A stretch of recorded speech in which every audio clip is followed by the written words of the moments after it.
Hi everyone. Once again this year, I'm going to try and do a look ahead tarot reading for y'all. So happy 2018.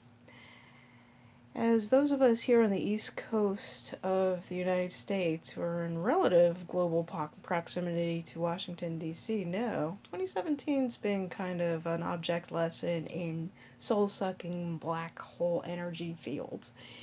So hopefully 2018 will be better for everyone. Plus, it's a good object lesson in just how and why tarot readings really, really suck at predicting the future. So, what are they good for? Actually, what they're good for is showing us what do we do now? How do we move ahead in a more positive way? Especially in the context of everything that may or may not have happened in our lives this year. So here we go. I'm going to be using one of my favorite decks, The Witch's Tarot, written by Ellen Dugan, art by Mark Evans, published by Llewellyn Publishers, and used under the general permissions on their website. And the style of layout I'll be using is my Four Seasons layout. Sometimes I call it Seasons of the Year on the Etsy shop. There are 4 cards, one for each of the upcoming seasons. The first one will be for winter, since that's the season that's just beginning today, and it'll proceed from there, and then we'll draw 1 card at the end to give an overarching look at the energies, ideas, themes for the upcoming year. Each season, this is not a prediction. It's just an idea to kind of help us get through whatever energies may be on the horizon for us. Just like if you look at my past year's predictions, they're no predictions at all. They're absolutely wrong, wrongity wrong. So I would expect the same thing from this. It's just for fun and giggles, holidays, and New Year's. So, excuse the ink on my hand. I had a little fight with my fountain pen, and the fountain pen obviously won. Let's give these 3 shuffles. I like 3. I'm into 3 today.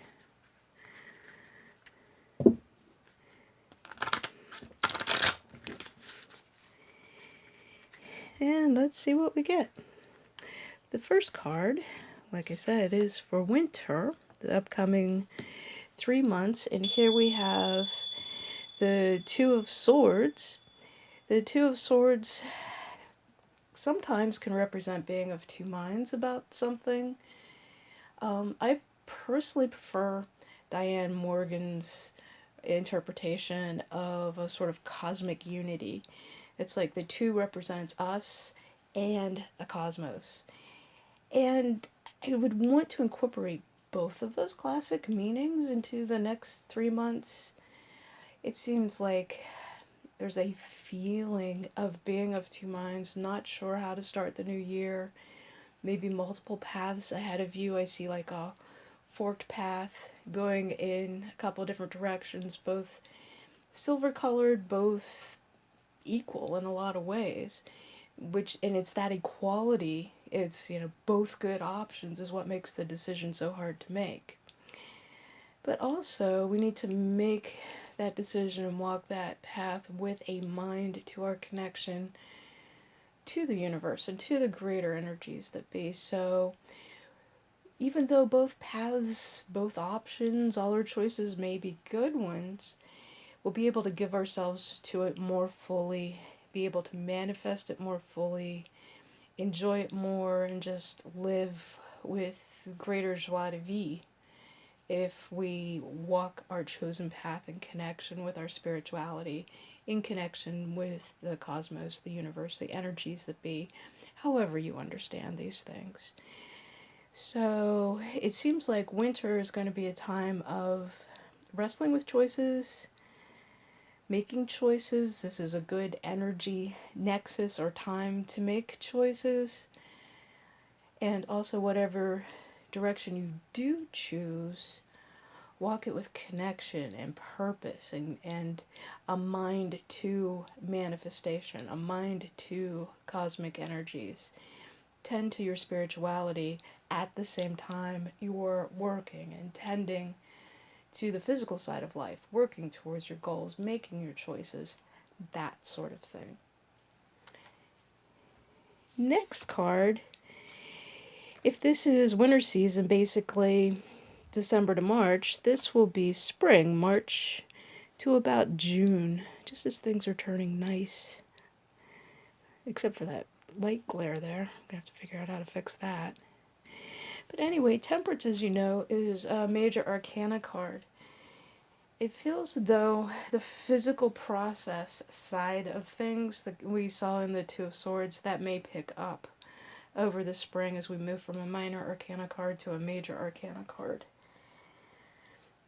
Again, the idea of two and balance is a throughput. It's a thread that would tie these two cards together.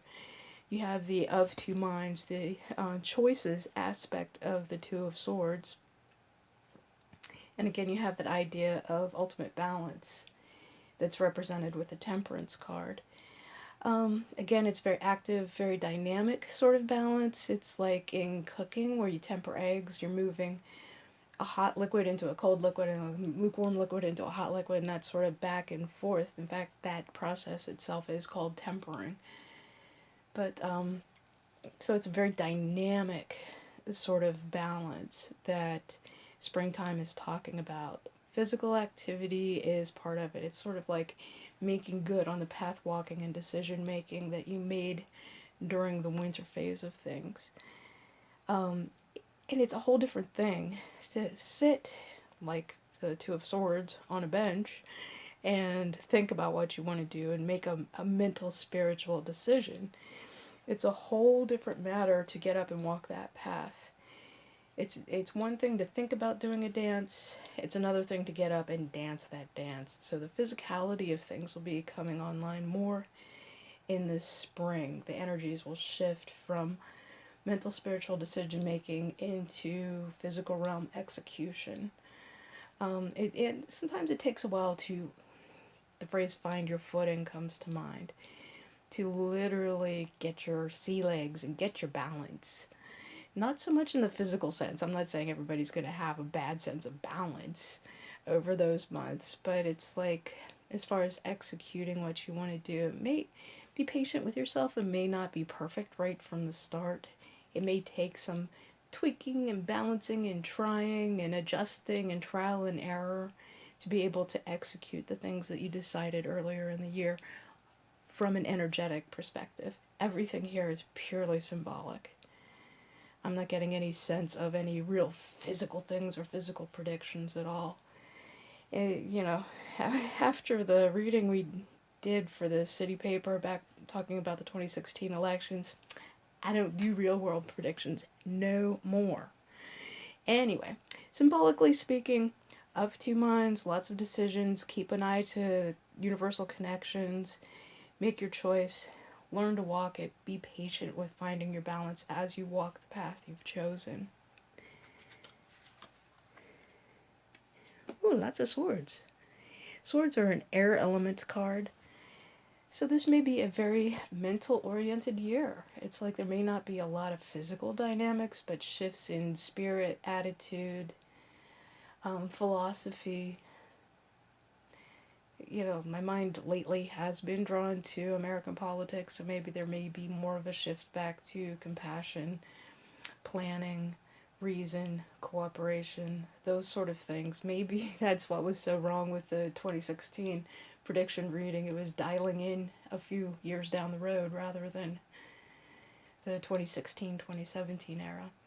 But be that as it may, I like to read the Eight of Swords as a creative solutions card, sort of thinking outside of the box. The way the art is drawn on this card, and also even in the classic Rider-Waite deck, there's a way forward, a way out of the Circle of Swords for the lady, even though she's blindfolded and bound. I like to think of it as, how in the dark you kind of feel your way with your feet if you can't see, or use your hands in front of you. Even though she doesn't have the option of using her hands, it's suggesting she could feel her way with her feet and circle around the swords. There's a space in the back that if she's careful she won't fall off the cliff. it's a little more obvious in that context in other decks, particularly the RWS deck. In this deck, it seems a little more precarious. It's like one wrong misstep and you're going to fall into the water. So there's going to be some care that needs to be taken, but it feels like that even though they're hard to find and hard to execute, creative solutions may be there for us. We're going to have to work for it, but there are ways out of seemingly impossible situations. So again, connecting to this, a thread of throughput from swords to temperance to swords. Keep that mind to cosmic connection, spiritual laws like attracts like, things like manifestation,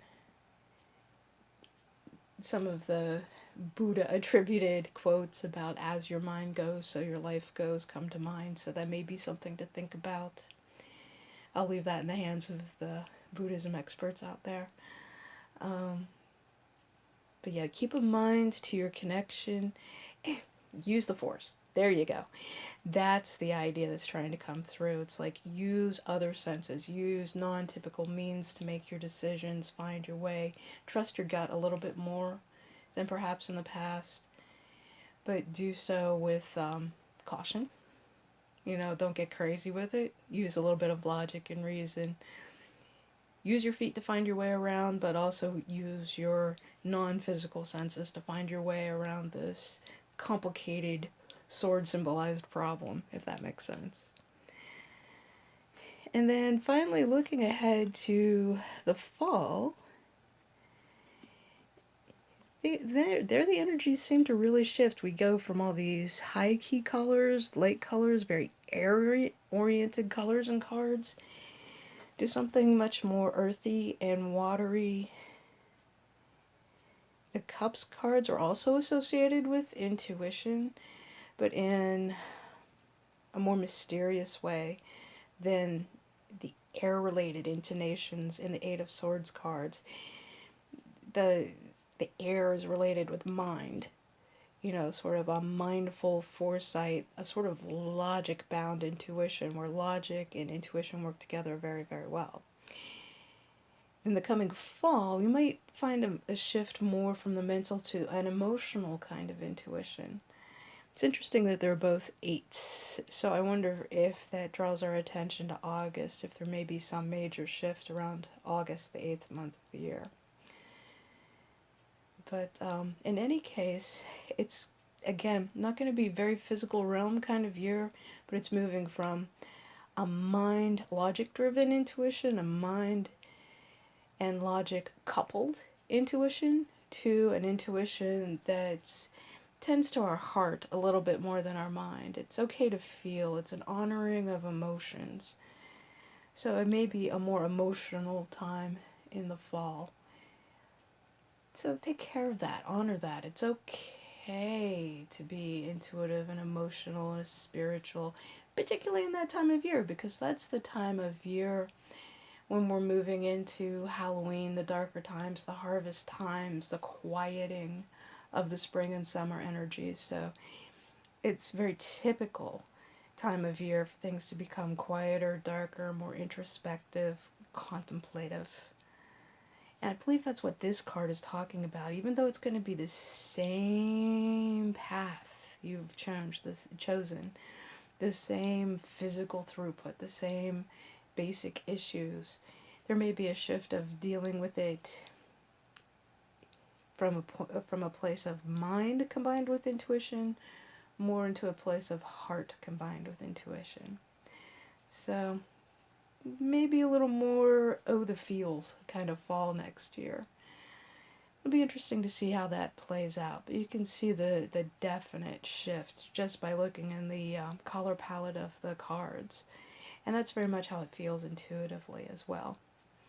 So let's see what the overarching year card has to say. And that might be my fault. I tend to disregard reversals anyway. And here we have another Cups card, Six of Cups. Again, that idea of emotion and intuition here.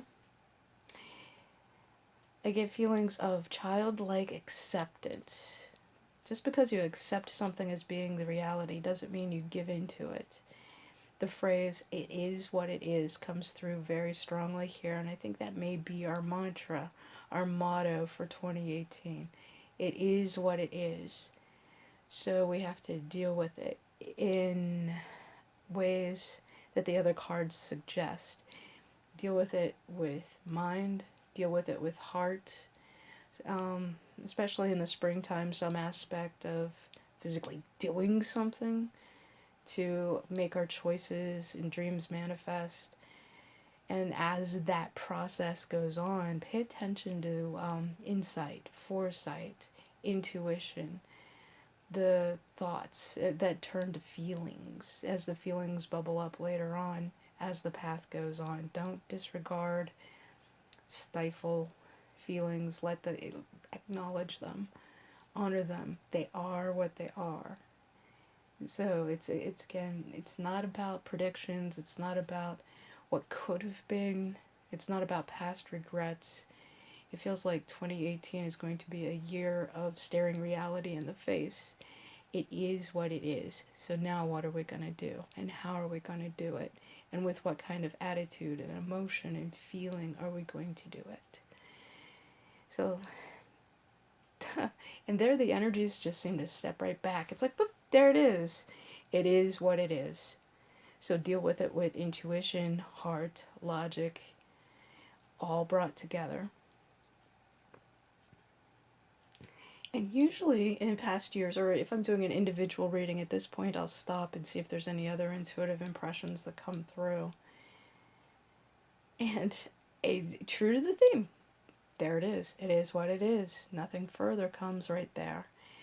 I'm going to post a copy of this both on my YouTube channel and on the website at www.modernoracletarot.com, where the tarot blog is.